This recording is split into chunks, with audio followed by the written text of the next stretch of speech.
Hello everyone, welcome back to my channel. तो आज हम जो है वो एक नई बुक के बारे में बात करने वाले हैं और इस बुक का नाम है रीवर्क।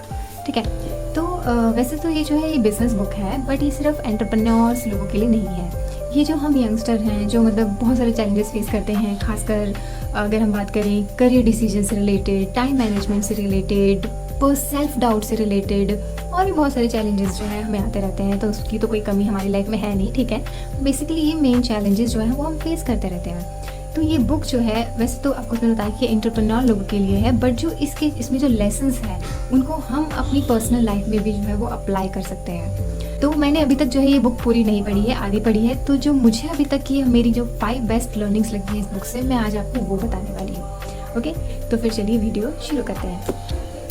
तो जो सबसे फर्स्ट लर्निंग है इस बुक से वो है इग्नोर द रियल वर्ल्ड। अब आप सोच रहे होंगे कि ये क्या भूल गई, पर एक्चुअली में इसमें जो बताया गया है वो बेसिकली ये है कि आपने सुना ही होगा कि लोग कहते हैं कि ये मत करो वैसा हो जाएगा, ये मत करो ये नहीं हो पाएगा। तो ये उनको इग्नोर करने की बात कर रहा है यहाँ पे। इधर हमें अपने ऊपर फोकस करना है। अगर हमें अपने ऊपर बिलीव है, अगर हमें हमारे डिसीजंस पे, हमारे खुद के ऊपर बिलीव है, तो हमें जो है वो दूसरों की बातें नहीं सुननी चाहिए यहाँ पे। क्योंकि जो दुनिया है वो हमेशा जो है हमें नीचे खींचने की कोशिश करती रहेगी। वो अपनी बिलीफ जो है वो आपके ऊपर थोपने की कोशिश करती रहेगी। तो इससे जो है आपको ही बचना पड़ेगा। आपको अपनी बिलीफ इतने स्ट्रॉन्ग बनाने पड़ेंगे कि कोई अपनी बिलीफ आप पे ना थोप पाए। एक्चुअली थोप पर थोड़ा गलत बोल दिया मैंने यहाँ पे। आपके ऊपर जो है वो ना मतलब आप पे थोप पाए, आई थिंक थोपे पर ठीक है। ओके, तो ना थोप पाए।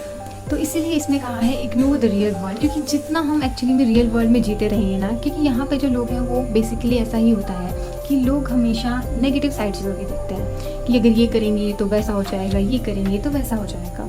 तो इसमें वही कहा है कि हमें एक रियल वर्ल्ड को इग्नोर करना पड़ेगा और अपने तरीके से जो है वो काम करना पड़ेगा। तो जो सेकेंड लर्निंग है इस बुक से वो है no time is no excuse.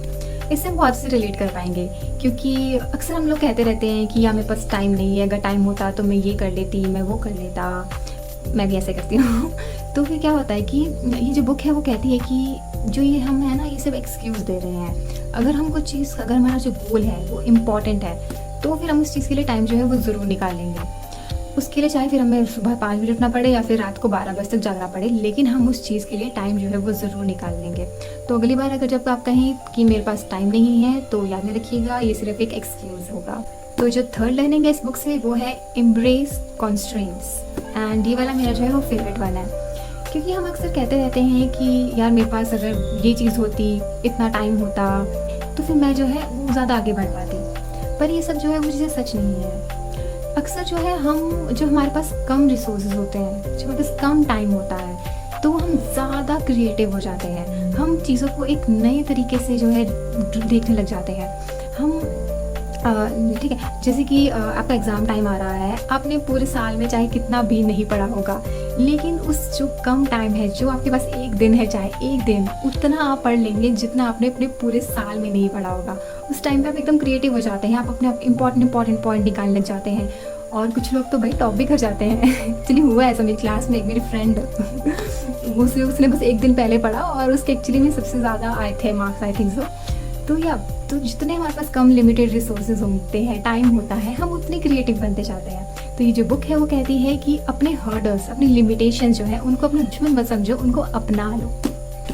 तो जो फोर्थ लर्निंग इस बुक से है वो है मेक टाइनी डिसीजंस।